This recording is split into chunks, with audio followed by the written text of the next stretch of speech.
How to use keyframes in CapCut. In this tutorial, we're diving into one of the most powerful tools in video editing, keyframes. If this helps you out, make sure to like the video and subscribe for more quick tutorials. Keyframes allow you to animate almost anything. Position, scale, rotation, opacity, you name it. Let's explore how to use them effectively.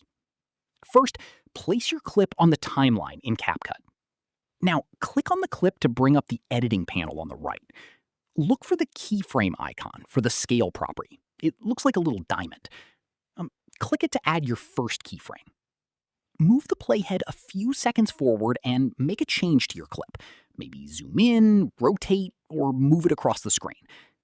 Each time you make a change, a new keyframe will automatically be added.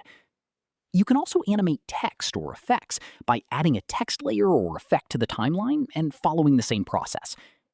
Once you've added all your keyframes, play back the clip to see the animation. If it feels too fast or slow, simply adjust the spacing between keyframes. And that's how you use keyframes in CapCut. With practice, you can create truly dynamic animations.